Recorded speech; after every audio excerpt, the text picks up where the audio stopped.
This is the State of Control, the look behind the scenes, the podcast about, for, and by the controller automation segment, part of AV Nation. My name is Tim Albright. I'm your host.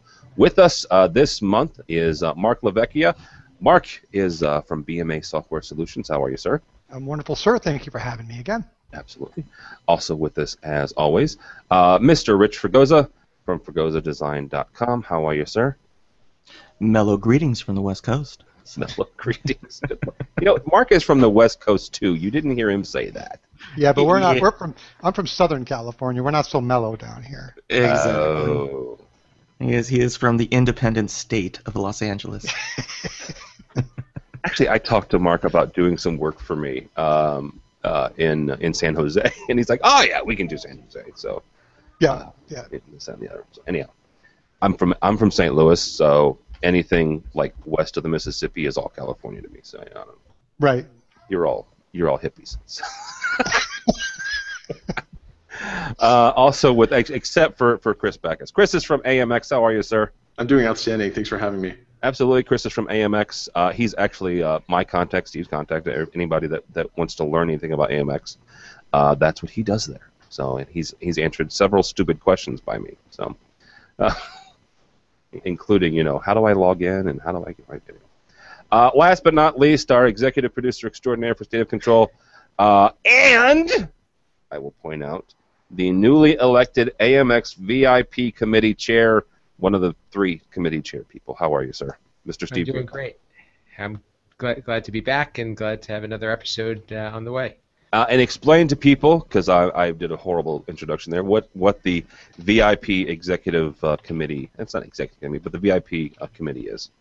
So the VIP is the group of independent programmers that are affiliated with AMX, and Chris is actually in charge, and he's our leader, which has been a great asset, and he's decided to put together a small steering committee to help him guide the direction of the program and also be a voice for the community at large. So very cool. And you are one of the three members. So yeah, we're looking forward to it. Yeah, I am too. So. All right. On this episode, we're going to talk about subcontracting in the AV industry. My real job, my full-time gig, and the thing that kind of makes AV Nation special, at least to me, is the fact that everybody here, we all work, I shouldn't say it this way, we all work for a living. That sounds condescending to our wonderful journalist friends, but we're all in the industry. We all, work and live every day. We're in a rack somewhere, or our heads are in a computer typing code somewhere. This is what we do on a daily basis. And my 9-to-5 job, I'm the director of operations for a company called Innovad, Innovations and Design. We are a design consulting firm, but we're also an independent programming house, much like these 3 gentlemen here, Rich and Mark and Steve. You guys are all independent programmers as well, meaning you don't work for one integrator. You don't work for one manufacturer writing code. You are hired out by either the end user or the integrator at some point to write code, whether that's AMX or Crestron or Extron or whatever the code is. We are all hired out on some level to write code. We interface with the integrator. We interface with the end user. Make sure that the code is clean. Make sure that it's all nice and pretty, and make sure that it's functional, right? And a couple of, I want to say months ago, is that right, Steve? We were talking about this on AV Week. Yeah, I would say about a month ago. About using freelancers and about using subcontractors. Actually, it was with Paul Konikowski, and he's had some bad situations. He's had some bad episodes using subcontractors, and so Steve and I were talking, and we thought it was good. It was a good, State of Control is a good platform to talk about it, simply because this is what we all do on a day in and day out basis. Steve, we'll kick it off with you. This is one of those things that there are good things about using subs and bad things about using subs. Let me ask you, I guess, this way. What would be, as you're talking to a potential client or you're talking to a potential integrator, what is the reasoning? Like, what's the thought process that leads you or leads the integrator to hiring a subcontractor like yourself? Sure. Well, I guess it does depend on your audience. So taking it from an integrator's perspective, one of the things each of us as independent programmers, we all have a little bit of specialty. Whether we're regional, whether we have strengths in a certain area, commercial, residential, whether it's larger projects or maybe it's somebody who can turn things around very quickly. Have more flexibility in scheduling. So for an integrator, they have to look at what is the demand on them, what is their business model, what we could bring to the table as an independent is giving them either the ability to take on projects that they wouldn't already be able to take on, whether they have in-house staff or not. Maybe being able to go beyond the boundaries of the projects that they're comfortable with. For a large project, you could be working on it for 6 months to a year. Do you want to tie up your main programmer on one project? You have to ask yourself all these things. And also as a selling point that I like to bring and remind people of is that we get the ability, we have the knowledge of working with so many different integrators and so many different applications and end users, and we bring all of that to the table. So you can learn from other people's misfortunes sometimes, and I think that there's a lot to be said for that, because I believe as a independent programming or solutions provider, we help our customers do a better job, and we help them strengthen their company and their products. Right. Yeah, and I agree with that. And one of the other ones that I would say is that you expand their offerings, right? You expand what they can offer. I mean, whether that is, again, AMX or some other type of programming, you give them the ability to go beyond what they're currently offering. Mark, from your standpoint, when you're interfacing with integrators, what is it that you tell them that this is why you hire me? Well, interestingly, all of our business is 100% of our business goes through integrate. Well, 99%. We have a friend that we help, but 99% of what we do. He's been friends of ours since we were a Crestron, and so but 99% of our business is all through commercial integrators.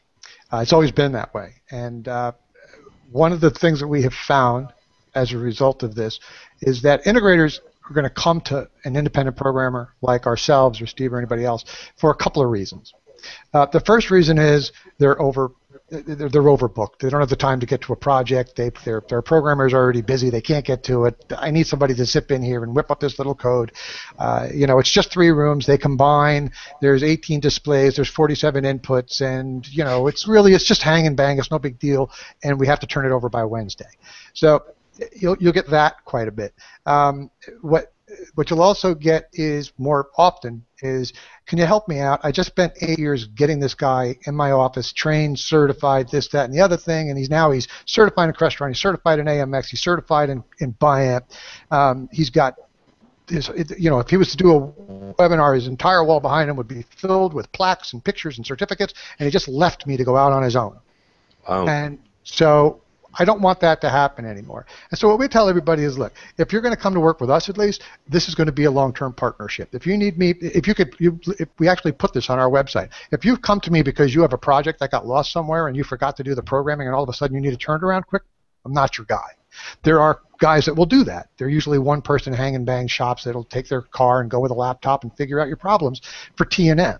But for us, the margin in programming for an integrator, and the reason an integrator can use us, should use a sub like us, is because once we get used to each other, once we're working with each other, then the margins increase dramatically, because now I'm doing systems that you've done. I'm used to your engineers, I'm used to your systems, I'm used to your products, I'm used to your flow, I'm used to your schedule, I'm used to your field engineer. Who's going in the field to do this?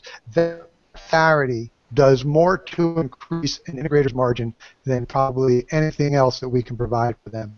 But it starts with, why do you need a sub? And from our perspective, if you need a sub because you're in a jam, then that's fine. But if you need a sub because your current model isn't working, that's a different conversation. And it's one that you need to nurture slowly. You start with little jobs. You start with little hang and bangs. Give me a little button panel or a couple of rooms with a basic display and video conferencing. Let's not just jump into a big job that's due quickly because you forgot it. Steve and I talk a lot about plan your work and work your plan. If you're an integrator who's looking to go down the road of subbing, it doesn't have to be just a programmer. It could be any type of sub work because it's very popular right now. You need to enter it as a partnership long term and nurture it, not try to rush into it. Yeah. Rich, you have a different business model. Let's be honest. You've done conference rooms in the past, but you have famously said, at least to me, you're a digital concierge, right? That's what you do. You interface a lot with residential and homeowners, but you also work with architects and with integrators as well. To Mark's point, when they're talking about their business model and their business plan, when would you prefer, I guess, to be brought into the conversation as a sub? Well, I think anybody's going to say that they would prefer to be in as early as possible, But the reality is, what Mark was saying is, yes, there's absolutely a market for a long-term partnership, and a long-term partnership comes from planning and building on something that's already a stable platform. I think that for a lot of integrators, that forces them to rethink their process in order to be able to onboard a subcontractor or a third-party programmer. But there are other companies who are just in over their heads. Let's face it, they're screwed. They know they're screwed, and at one point you just have to be able to stop in. And again, it depends on your model in terms of the subcontractor. It does come down to, I think, it's it winds up being your corporate culture, how you operate in terms of as an integrator, but also as a subcontractor. Some subcontractors are, they're mercenaries, or Mark would call, we would call it the professional save-aser. Right. I'm a professional save-aser, and that'll be $45,000. But then there's other guys like me, and my model is that I'm kind of a cooler. That's what I come in. I come in when they are completely in over their heads, and they don't necessarily see the way to get from point A to point B. And so where my partnership is built from is actually under fire. It's coming in and saying, all right, you're in trouble. And rather than beat you about the head about this and say this is what you did wrong, you're going to pay a fee. I'm going to guide you through the process, and more than anything else, I'm going to step you through so that we don't repeat it again. The end result is still the same. You need a working project. The introduction sometimes is different, and I think that some companies are better suited for it than other companies, and it's just because of their size or their process or whatever it is. Two things can be equally true. Both of those cultural personalities can operate in tandem. It's a matter of finding out, okay, this person, it's easy to say, I'm responsive, I deliver, I'm organized, I'm, all of the things that we put as blurbs on our website. The difference happens is, okay, we hit the site, and yeah, it happened. It was rough, and again, I did learn we did meet your field engineer. We now know how he works. We now know how he operates. But the partnerships work two different ways. You can either come in as a paid facilitator. Here's your goals are. Here's your drawings. Here's everything else. We've got a schedule, and away we go, and we guarantee that it'll be done because that's what we do for a living. And then there's the other side that says you don't know what you're doing yet. We understand it. We appreciate it. I'm like I said, I'm not going to knock you around the head over it. Yeah, you could do it better, but okay, here's where we're going to fill in. And that kind of delineates the difference between whether you're a contract programming firm or whether you are a kind of an outsourced technology firm, I think is how I see it. And different models are going to come in. And I think that when dealing with the integrator, that winds up being kind of the first part, which is who are you guys as a company? And if as a company you prefer to deal with structure, that's how you work best, then you need to find the right fit. And like Mark said first, if you need somebody turned around and you need it now because you're in a jam, we're not your guys. That's a very important no, and that's a no that companies will respect, because the companies that say, okay, yeah, we're out of it. There is the other company that says maybe, hey, look, you got 65 boardrooms or 200 college classrooms, that this is a year-long project, and yeah, it's a wonderful project for you and the fees, but say a company like mine says, I ain't your guy, because we don't ramp up that way, because our business model is based on something completely different. Again, that's a very respectful no at that point, because it establishes what the playing ground is. So I found over the years, it really is a matter of first, as a subcontractor, determining what your identity is and figuring out what you do well. Yeah. And then at that point, when you work with an integrator, or you're brought in by a consultant, or in my case residential, and a homeowner calls because of an architect made a recommendation, or I work with a lighting designer, or X, Y, or Z, however the project comes. Like Mark and I mean we work a lot by referral, and the reason why is because we've come in not the best situations and tried to make everybody look good, and not take any credit for it most of the time, because it's really not a... Go ahead. I wanted to add one thing from the integrator perspective. The moment that an integrator reaches out to an independent programmer or independent sub for something like that, one of the first questions they need to answer, and they need to answer it themselves first, honestly, before they ever answer it to us, is why are they calling us? How have they been in business for all this time, and now suddenly they're coming to us? And it's important for them to understand and ask that question internally, and answer, because we're going to ask them. And it's not good enough to just say, well, this project, we're just overbooked. Is overbooked something that you do all the time?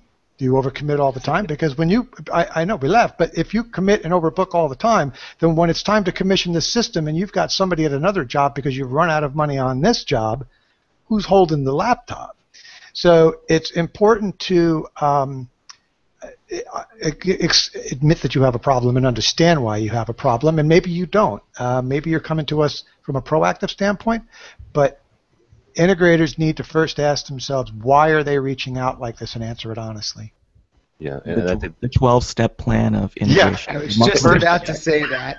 Right. Okay. First, admit you have a problem. Admit you have a problem, and surrender to a higher power. Right. I am an integrator, and I outsource. Oh.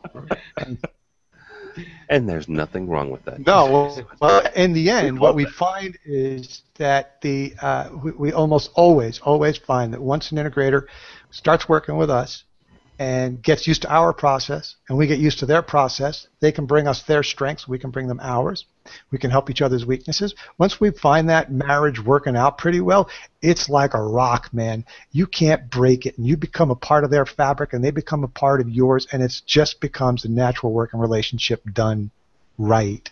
Yeah. And I agree. I mean, I agree with Mark. I think that a big part of it initially is with integrators, and again, I've said this time and time again. For whatever reason, there's a lot of people in this industry from a business ownership standpoint that there's an identity crisis. It's like what's mine is mine, and the thought of admitting that I've got a problem only contributes to the spiral sometimes for these companies. And the way that our market is changing, it is completely more about collaboration than competition. And I think that the integrators that start looking at saying, like Mark was saying, here's what I'm strong at, here's what I'm not strong at, here's where the issues are, and be able to honestly articulate them with other partners. I mean, it's the same as your manufacturer. I mean, there's no reason. I mean, how many integrators don't reach out to their manufacturers? They complain, or they'll say this doesn't work, or this piece of junk, and blah blah blah blah blah. But from the design time or the engineering time or the front end time, they never made the call necessarily to say, here's what I'm thinking. I'd like to make sure I pull it off. So, sometimes part of the process that I think that outside parties can bring is flattening out that feeling of it's okay to reach out. And the more you learn to reach out and the more that you learn to collaborate, actually the easier your job gets, even with just your internal people. Because you're establishing a method of communication that's effective for everybody, as opposed to saying, okay, we're in the weeds and we just we'll kind of they ostrich it, it'll fix itself until it doesn't fix itself. Yeah. Yeah, that's always a fun one. All right, Chris, from a manufacturer standpoint, and the reason I wanted to kind of bring you in on this is AMX and other manufacturers do as well, but AMX has a program that supports independent programmers. Your guys' is called VIP. How do you guys, first of all, how do you support independent programmers like the three of us here, or the four of us here? What is it that you, from the manufacturer standpoint, besides the training and stuff like that, but how do you get us connected with integrators and architects and things like that? Usually what we're doing is we're finding a way to do some of that upfront research on your behalf. As far as a lot of the other comments that we just had here, I think are spot on in terms of knowing what you're good at, and that's important for us to get the dealer force and our channel partners to recognize what their strengths are. Some of them have great programming strengths, others don't. There's a huge range there, and so plugging in opportunities, because every project's equally as important, is to make sure that for them to be successful, they either have this the strength on their own team, or we need to align them up with a partner who can do that. And so as a manufacturer, one of the things that we're trying to do is really that upfront job research to see, okay, what type of vertical are we in? Is that vertical really well aligned with that dealer? Because maybe the dealer put out a particular bid quote into a project that they just kind of had a chance at, but maybe they didn't know what they were getting into. They became the low bid, and when they were the low bid, they now have the job, and so now they're in an area where they're kind of not really on a strong playing ground for them, and they're needing strengths and different capabilities that maybe they haven't had before on other projects. And so as we recognize that, we can help really encourage the use of independent partners to come in and help them fill in those strength deficiencies that they have in that kind of gap analysis. So I think awareness is one of them. The second thing that we're doing is really just trying to elevate the independent community as a whole through training and through standards. And so, like the Infocom Independent Programmer Council, when it was still around, trying to create a certification for independent programmers or just programmers in general, I think one of the things that we can do as a manufacturer is really hold our members to a higher standard. And so, to that point, we require all of our members to have industry certification above and beyond just AMX certification, because we recognize that you're coming in contact with a number of different trades and different product lines, not just the AMX product line whenever you're on an AMX job. So from a training perspective, we're requiring that of members to have that other confirmation for the end user and the dealer partner to really see that these people are professionals and this is what you do every day. A lot of times I'll give the analogy, and I'm sure you do too when you're in front of customers, is more of a general practitioner as a doctor or a specialist. And so most firms I would liken to be a general practitioner. They have a guy on staff, maybe a couple of guys on staff that are programmers, and they can do your run-of-the-mill jobs. But as Mark pointed out, every once in a while you get this integrated command and control center that's got just something above and beyond what they're doing on a normal hang and bang kind of thing, and they need to bring in a specialist that's going to make them look good. I thought Rich brought up a great point as far as really just ultimately being a complement to the entire team, and such that everyone walks away with a great feeling and the end user gets the product they were looking for. So to your original question, the way we're really trying to promote that is through awareness, aligning partners within projects that are really aligned to their specialties. Sometimes the dealer has that specialty, sometimes they don't, and when they don't, we have to really recommend and strongly encourage them to go out and seek a third party, and we can provide that referral when needed. And how do you, I guess the better question, at least from me, is how do you do that? I mean, there have to be, in probably regionally, Steve's on the East Coast, Rich and Mark are both on the West Coast. If somebody called up and said, hey, I'm in New Jersey, I'm in New York, I need an AMX system that's pretty, extensive or involved. Is there a list of, this is our top programmer in New Jersey, and this is our second and third one, or is it just pretty much, here's our list, knock yourself out, right. Go ahead and check. I will tell you that before I took this over, it was here's our list, alphabetical, and it was a blurb, on the AMX website. I didn't like that, and so one of the things I wanted to change was how do I align to, I guess, looking at it from the lens of a channel partner that's coming to the website looking for help, because when we recognize we need help. It's not always early in the process. And so rather than have that dealer partner call a bunch of different providers to see what they do, I really wanted to make a concerted effort to get that kind of information out on the site. And so today, if you look at the AMX.com website and you go to the partner page, what you'll end up seeing is a list of these key strategic skills, I would say, from a programming perspective. I do education, I do residential, or what have you. I have these particular skill sets so that very quickly I can find out geographically where you're located, but also what skill set you offer and what verticals you align to. I know everyone on the panel here is a programmer, and most people would say we program anything that has an API or some kind of protocol document. And that's true.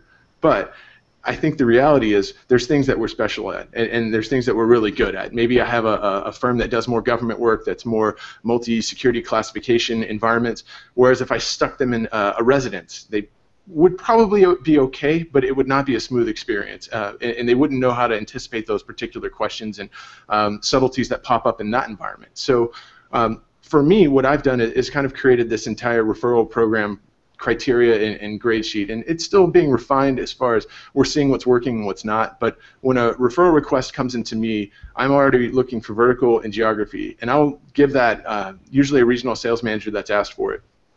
I'll give them a list of about 15 names.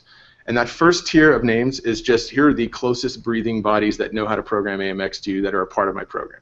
So that's a very loose referral, right? The second layer is, here are the closest people that do what you're looking for. And the final tier is, here are the best in the country, because sometimes the budget will allow for it or the job just demands it, that you're going to have that. So how do I rate that, right? Well, some of it's training, some of it's customer feedback, and then beyond that, we're looking at that vertical alignment, the geography mapping.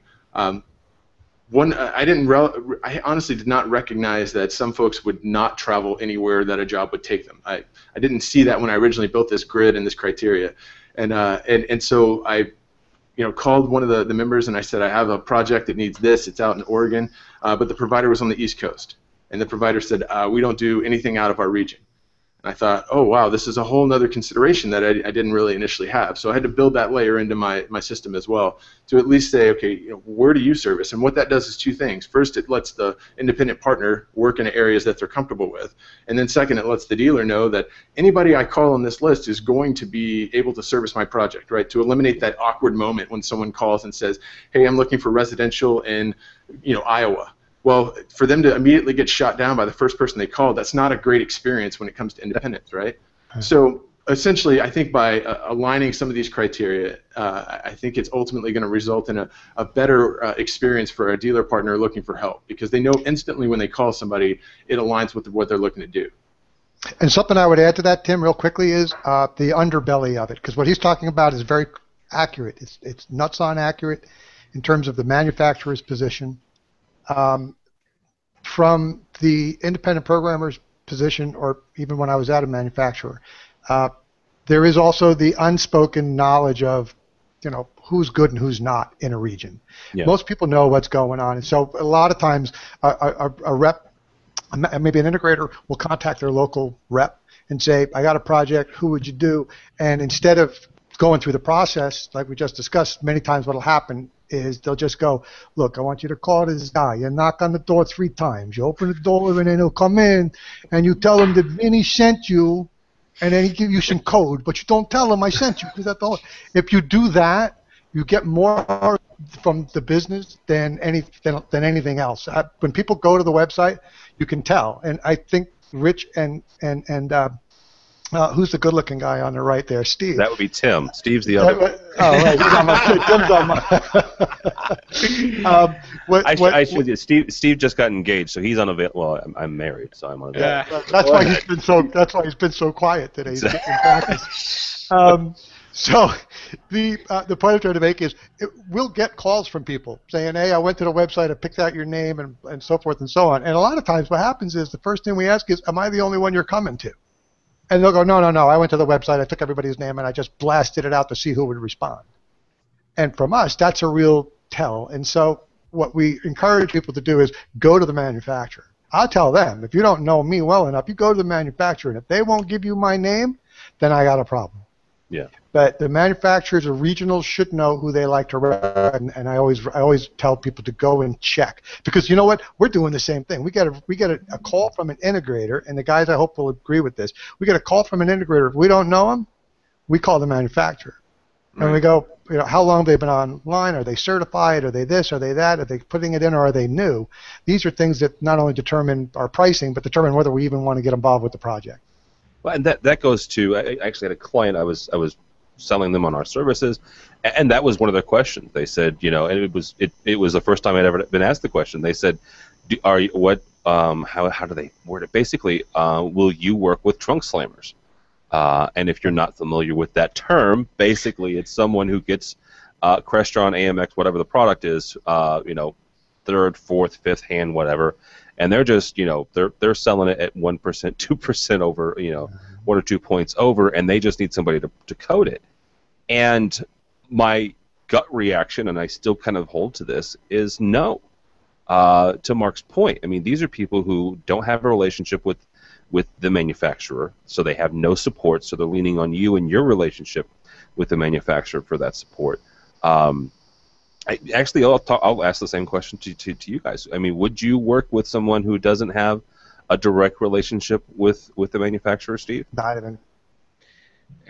The obvious answer would be no. However, there's situations. So, say you're working with an end user, that they may not have the ability to buy product, but they're certainly supported by the manufacturers. Yes. So that would be one way where I would say they would qualify. There are situations, I think, where it can be something that's approachable, but I think everybody seems to have their own business strategy is what it comes down to. Does this customer, does this potential opportunity meet your target requirements? And I think we should all ask ourselves that when we're approaching anything. For us, over the years, and I know Mark as well. You start to narrow down the people that you feel are a good fit, and those people usually have very common characteristics. So does this opportunity fit in, and does this profile consistent with the other people that you work with? And if it's not, then chances are it's not going to work out well. I think the business reality too, I don't remember if it was Mark or Rich, is the last guy holding the laptop. And that's typically us, and as the programmer on site finishing out a project, commissioning it. And so, as the last guy in, last one who touched it, if you're not working with someone who's reputable, did they leave you out to dry? And so you're out to save the project and not get paid because they're long gone. And so that becomes a risk that, to Steve's point, you really kind of whittle down that list of who you're comfortable working with. But anytime someone approaches you for the first time, you don't really know. And I think Mark's spot on by saying contacting the manufacturer to say what is their business history with you, to really kind of know whether you want to get involved or not. And that also does another thing where it brings awareness to the manufacturer level of who's touching that project, who's going to be handling this for the customer, and in the end that customer is going to have a good or bad experience, and we have to do everything we can to make sure it's a good one. In that particular case, that ship has sailed. They have a job quoted, sold, and there's probably product already on site. So it's really important, at least from the manufacturer side, that we're engaged to be able to help across the finish line, and then deal with the aftermath of how did they get product, were they supposed to, do we want to bring them in officially, do we want to get them trained. But I think the big key here, at least from the independent community, is knowing who you're working with, because in the end you're the last guy with the laptop at the job site, and that means you're the one that owns it, whether you sold the job or not. Well, and also, go ahead, Mark. I'm sorry, Steve. Tim, one of the things I wanted to add is, no matter what level you come in at, if you're just gray marketed some equipment and you've managed to pull this job off at no margin and so forth, you can find somebody to code that for you. Okay? There's somebody out there. If you've got a mid-level job, a high-level job, there is always somebody out there that will take your work. There are guys that advertise in our market from the independent programmers that have a flat rate of $40 an hour. $40 an hour, just send me your thing and I'll just get you, and there's no charge for change orders, and there's not includes travel and blah, blah, blah. And you're looking and you're going, this is a guy that's going to take the gray market project and put a guy at the job site for 2 weeks and charge him $40 an hour and hope he makes some money. It's a bad plan across the board, for all intents and purposes, we run the minute we see it. I'm all for advancing the industry. I'm all for making sure that the customer has a good experience. But if somebody's got equipment and they've lowballed their way into a project, I'm not going to jump off that ledge with them. No way.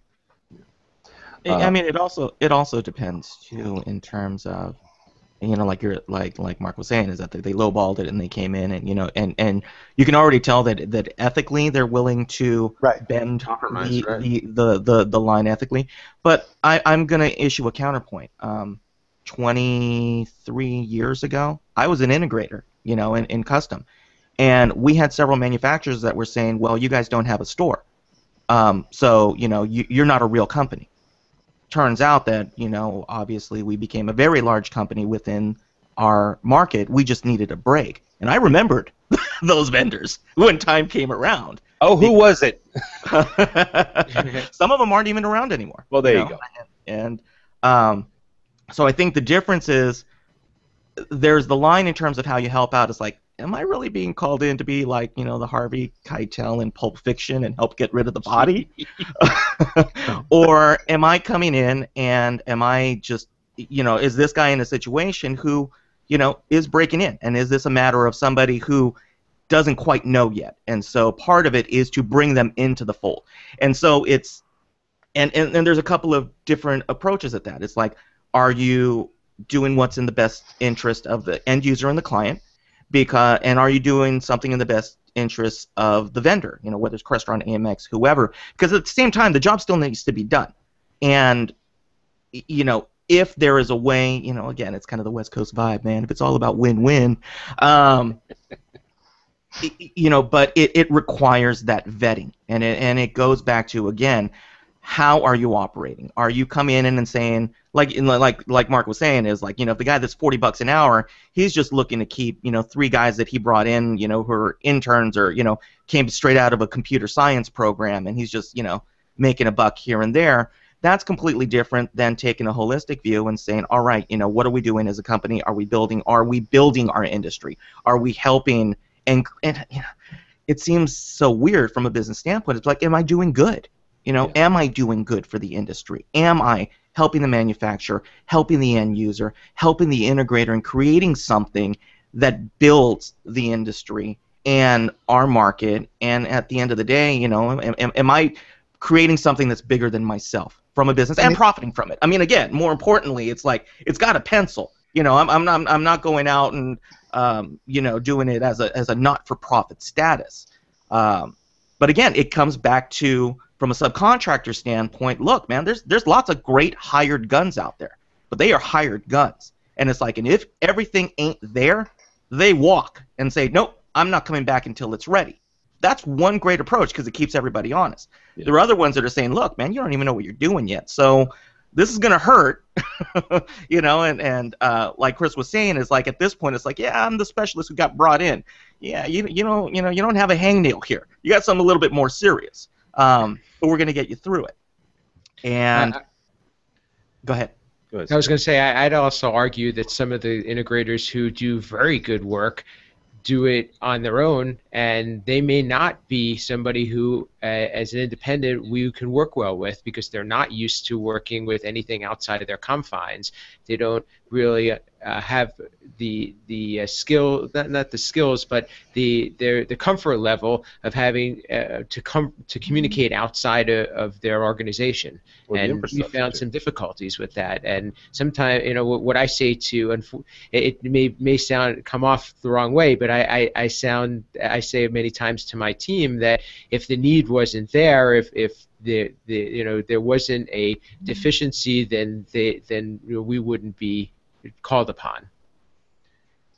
I would add to that, though, that one of the first things we tell an integrator when we get involved with them, that we can talk about who's certified, we can talk about how good you are, how good we are, we can do all of that, but in the end it comes down to one thing that most everything else does, which is we got to figure out how to communicate with each other, because after years of having your programmers in an office, in a cubicle, sitting there writing code, and having Benny, the field engineer, swing by, tap him on the head and go, hey, we're not going out there tomorrow because it's been pushed out, so we're going to go out next Thursday, instead work on this. we're out of sight and out of mind. And if we don't maintain of communication with the integrator, then we show up the next day at the job site because we weren't sitting in a cubicle and they didn't tap us on the head. And now all of a sudden I'm at a job site with a laptop and nobody to love, and they're moving on to another project that they think I'm working on. And so first and foremost, the communication has got to be drilled, and you I think us as the sub needs to be proactive in that effort. We can't just sit and hope that tell the integrator, we need to make sure you're communicating with us, and then wait for them to communicate. It's got to be two ways.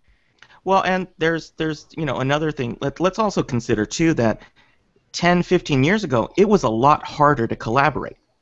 All right. Yeah. I mean, we were still doing a whole lot by, I mean, hell, 15 years ago, I was still hand drafting things. We have a cameo. Hold on a second. I'm going to return. Ladies and gentlemen, Trey Fregosa. Yay, Trey. All right. Oh, my God, there's more of them. All right. I found the plankton thingy. Okay. You know where I found it? Go. I know. I'm recording, sweetheart. I'll be up in a minute. My phone. Okay. All right. And away he goes. Oh my God, it's Mini-Me. Well, he has a little more hair than Rich. Yes. It was bound to happen, so he wanted to make his first cameo appearance.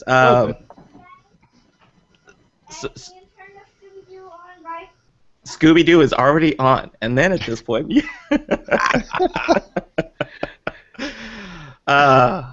it's always fun. Live TV coming at you. I think what Mark was saying is exactly, it's about communication. I was talking about collaboration tools. I mean, 15 years ago, you were trying to fax things, or you were getting blueprints that are coming in. With different integrators that I work with, I've got, 3 or 4 different collaboration tools that I use that all of a sudden we're updating things live, real time, we're able to log in, and we're able to share information. And that's, I think, the beauty now of where we're developing as an industry is that we're getting more and more tools to be able to operate seamlessly. And I think that's what Mark was kind of tying into, which is, hey, look, all you have to do is just add me to your Google Plus Calendar or whatever scheduling software that you use, and give us an email address if we're going to be doing long-term work together, so that I'm already part of the correspondence change and the scheduling change and your PMs and everything else.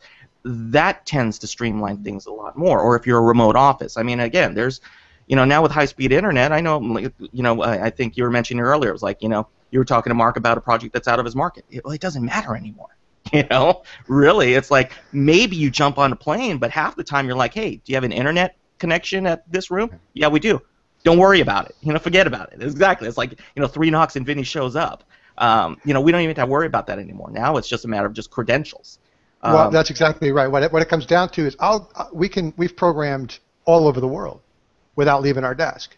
The issue is not whether we have access to the system or not. The question becomes, do we have access to somebody on the other side who has some level of competence? And if you remove that competence, then it doesn't matter if he's in your backyard. Competence will destroy everything. Let's talk about that for a second. I know we're going to take a left turn here. So as the person hiring the subcontractor, right, where is your level of responsibility? I think it's huge. Sure that you have someone on the other end that knows what they're doing. Because I know that all of us, and I just did this recently, where suddenly you're talking to someone who has no idea. I spent 2 hours the other day updating someone's software just so I could remote in and do what they needed done. So where is your level of responsibility as the integrator to make sure that the person on the other end, your employee interfacing with your sub, knows what they're doing?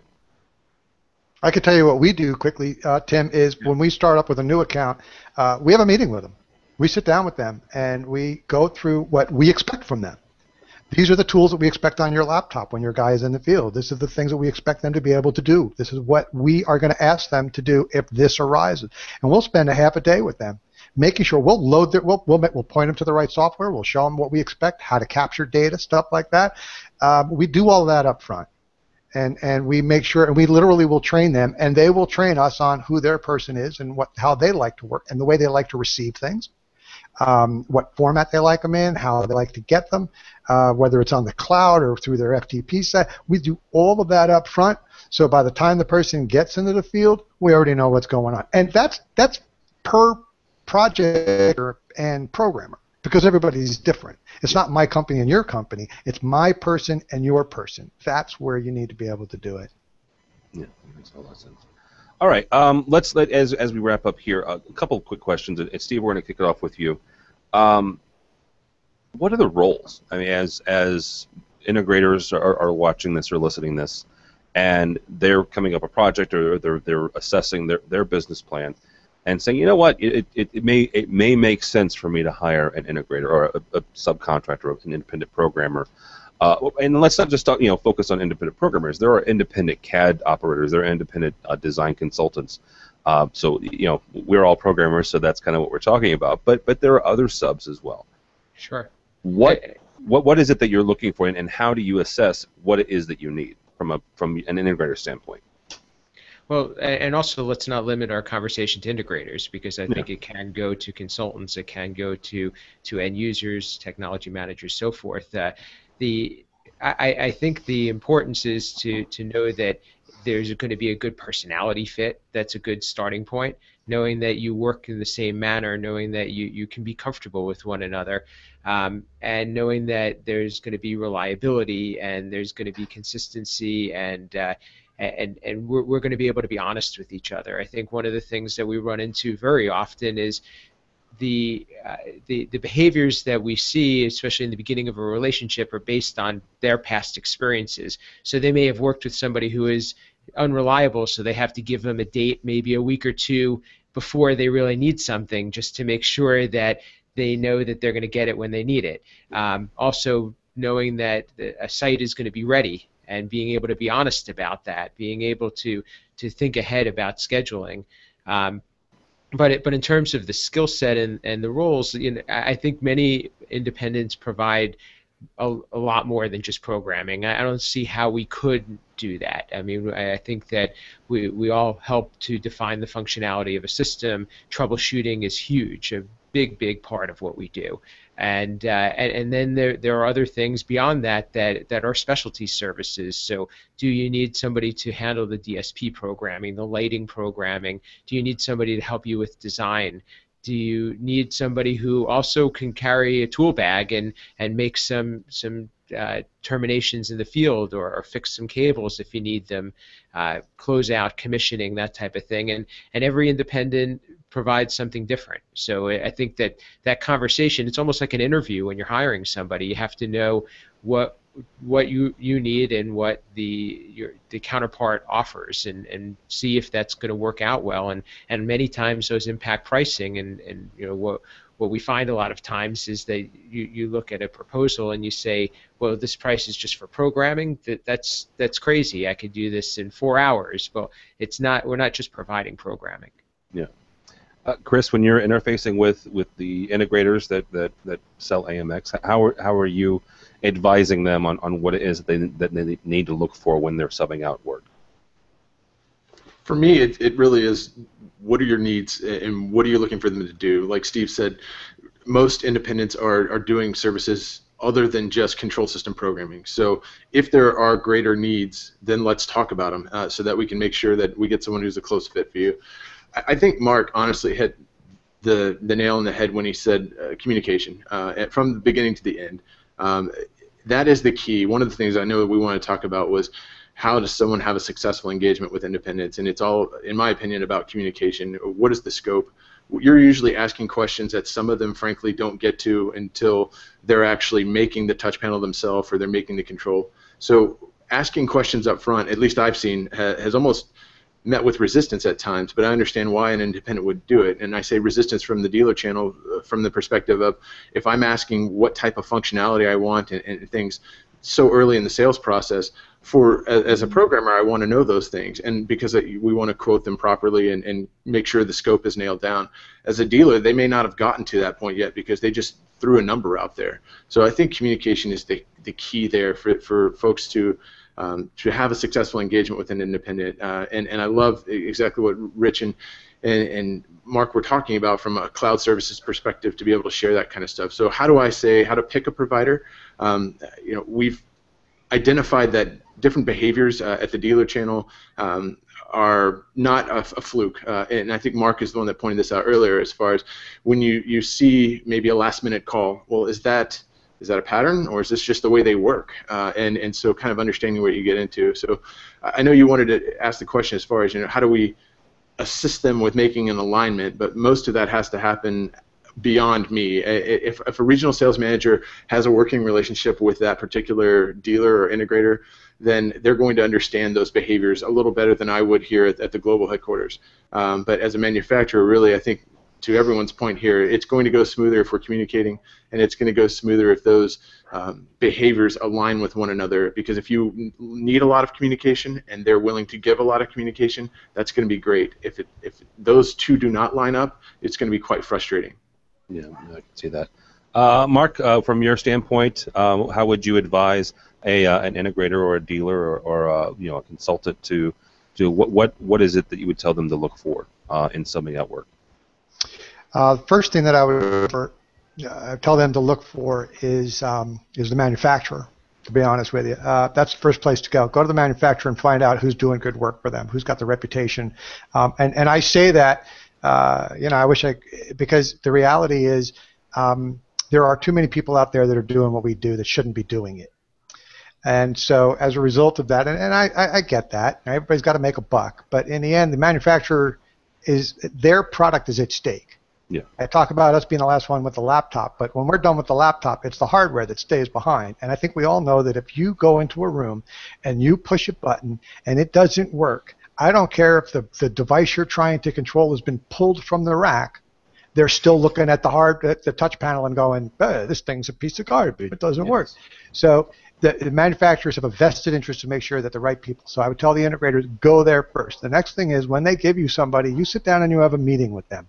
There are certain things that we especially from a programming standpoint, are going to look to hear or not hear from you. Let me give you an example. One of the things we prefer not to hear from an integrator is, we need you at the job site. Do you have a hard hat and steel-toed boots? Generally speaking, if a job needs us to show up in steel-toed boots and a hard hat, you're not ready for the program, okay? You're not ready for the hardware, but you're definitely not ready for the program. We want them to ask, do you have, let me get your certificate of liability insurance. Let me see your workman's comp. Let me see your automobile insurance. What are your certifications? And more specifically, what are the projects that you've worked on? Because if we're doing our job, we're going to ask them the same question. Steve knows that about 2 or 3 years ago, there was a massive project going on in Houston, massive. That our programming bid for it was over $2 million. That big. Yeah, that big. And a lot of people out in the industry are familiar with the project. We were one of 3 programming firms that were brought in to interview with the customer. Big, massive customer in Texas. When I went in, one of the reasons that I lost the job was because when I sat down with them, and Steve knows this because we talked about it a lot, well, I sat down with them and they went, well, so this is what we're doing and blah, blah, blah. So tell me about yourself. And I said, well, before I tell you about myself, I really need to find out about you. Who's doing this for you? Who's putting this in? Who are you working with? Who are your partners? Because I know you're trying to figure out if you want to work with me. I need to figure out if I'm working with you. And that was pretty much it. I lost the job at that point because they were like, what do you mean? You don't want to work with us? So we went our separate ways. But in the end, if it doesn't make sense for us, it doesn't do anybody any good if I'm in over my head and I can't bring you the services that you want. So as an integrator, once you've found who it is that you're talking to, you need to do your due diligence. You need to find out who's in charge. You need to find out what the scheduling is like, what their expectations are. If you don't know, say, what a functional drawing is, then we have a problem. If you don't know what a scope of work is, we have a problem. And it's key for them to really vet us. And I would add one thing, that I don't have a link for it right now, but Infocom, back the Independent Programmers Council, Steve and myself and a few other people put together a document called Best Business Practices for Independent Controls Programmers. And it breaks down everything that you should expect from a sub like us. I think they're doing the same with systems, with like installers and stuff now. But that data's out there. Go get it. If you don't hire somebody just because you're in a jam. If you're in a jam, don't hire somebody to fill that hole because you're just throwing people at stuff, and that's never a good plan. No, no, it's not. All right, Mr. Fregosa, you got the last word on this. How would you advise consultants and integrators, whoever it is, as they're hiring subs? Oh, I mean, I think the other fellows went over. I mean, obviously, let's start with all of this should be basic business common sense, right? So we're at these are the things that you should be doing, right? So this is kind of the classroom discussion of if you're going to be running an integration firm, these are the steps that you do, and we break down the manual, and here's communication, here's how it works, here's how it works. Yeah, maybe I'm the black sheep, but it's like, look, chances are, if you're calling me, you didn't do it right the first time. I'm not going to beat you up over it. So the first part is be willing to work. Be willing to work it out. And from a subcontractor standpoint, that's kind of the first red flag that occurs. Like Mark was saying, it's like, why did you lose a job? Because they weren't talking to me. They were talking at me, but they weren't talking with me. And there's a very big distinction at that point from a business relationship, because we're either you view me as a necessary evil, and at that point I will never bring value to the project. It will never ever happen. Or I'm a collaborator with you. And what I'm doing is I'm helping create, again, the whole holistic thing, 1 and 1 is 3, where we're better because we're together. So I think the first thing that as an integrator you got to do is you got to figure out your attitude. Truly figure out your attitude. How are you approaching this project? Are you viewing it as, oh man, I got to grab these guys, and oh, it's a pain in the ass, and I can't believe that we're having to use subcontractors, ... Destined to fail. Absolutely destined to fail. Nobody will be happy. Every check you write out to me or Mark or Steve or whoever, you're just going to constantly be griping about it. If you come around and the other option is to say, okay, it's I'm going to somebody to help me find a solution, and let's figure out the solution so that we can build more successful solutions down the line. Then you sit down, and I absolutely am 100% with Mark. Is that I do not take on a project until I've had the opportunity to sit down, physically sit down, and talk with somebody. And get a feel for each other, because it is a marriage. It is a long-term relationship. Now, it's not a monogamous relationship, but it's still a long-term relationship. And this is where I point out that he's again in California. So. Free love. Yeah, man, free love, man. Northern California. Yeah, exactly. It's for my glaucoma, man. It's for my glaucoma.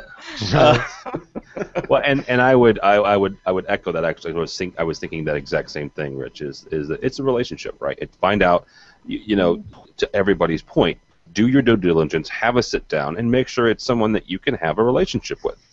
Because if you just don't click for whatever reason, step away. And this goes for the independent programmer or for the subcontractor as well as the integrator or the consultant. If you're not feeling it, right, just kind of walk away, say thanks for lunch, and have a nice day. And then here's maybe you recommend 2 or 3 friends that they may have a good connection with. So. Oh no, and we've done it. And again, I think from a subcontracting standpoint, even the integrators. I mean, I've had projects that I've worked on. I've brought Mark in to help on some things. It was just like, hey, look, man, we're even from our industry, as third-party people, it's almost funny is that even the third-party guys think that they're competing with each other. So, I mean, there's all these different layers that occur. It's like, an integrator almost feels like we're pitting one against each other when we're not. In terms of from an industry and from our niche in the industry, for me, it's a matter of saying, hey, look, sometimes what I bring to the party is just the ability to find the other pieces, Maybe I'm not the right guy. I would add that if you do get some work from Rich, this is just if you don't make sure that the pastrami has lettuce on it, he's going to be really pissed. If you're going to work for Rich. One of the things I wanted to throw in real quickly was the vig on the pastrami was quite hot. The pastrami, man, you bring Rich the wrong sandwich and it's a long day. One of the things that we adhere to internally, we call it the TMC principle.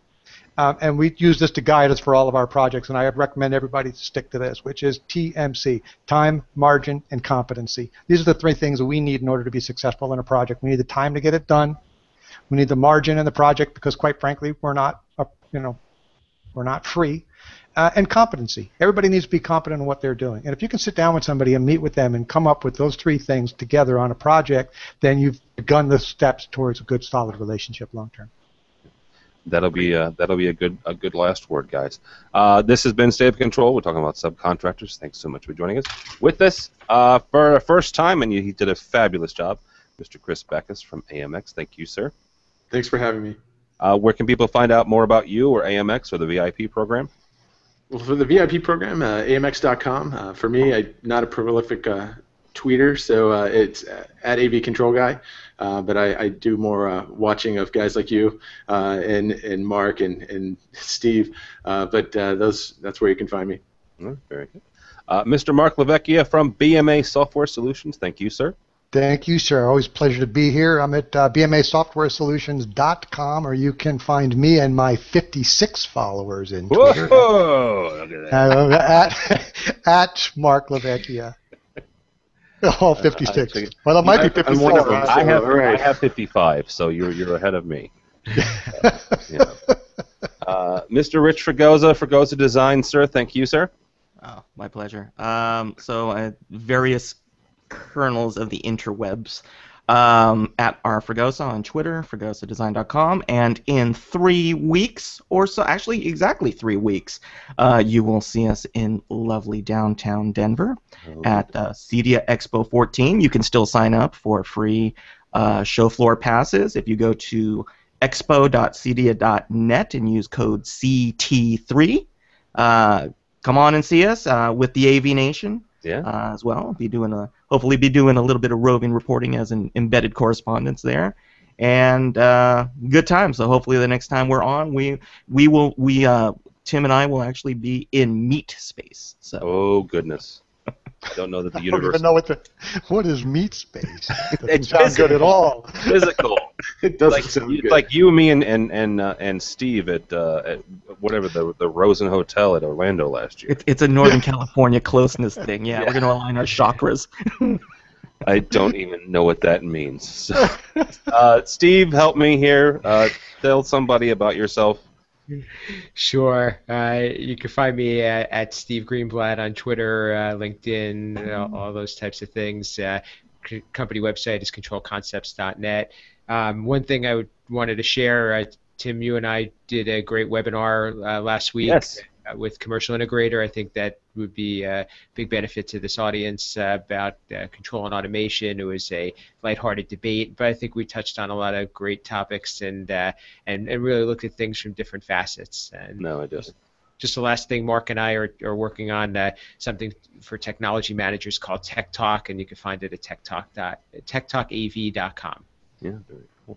Yeah, I'll put a link on the webinar. For the webinar on this show's page as well as to Tech Talk. It was a fun debate. It was a debate, but it was also we talked about kind of the future of home of the future of control and automation and at least where we see it going, and we answered some questions from the webinar audience. So Tom LeBlanc from Commercial Integrator was a good moderator for it. So it was a good conversation. So my name is Tim Albright. Don't add any more to my 53 followers, but go by the website if you would please, avnation.tv. avnation.tv, you'll find this program and a host of others. DIY, which is a do-it-yourself kind of an AV, home do-it-yourself type podcast. The AV Social with Don Mead and Kelly Perkins. We've got the Education podcast, obviously this one. Our weekly roundup of AV news and information is called AV Week. So you'll find all sorts of information. Also, we're starting a newsletter starting next month.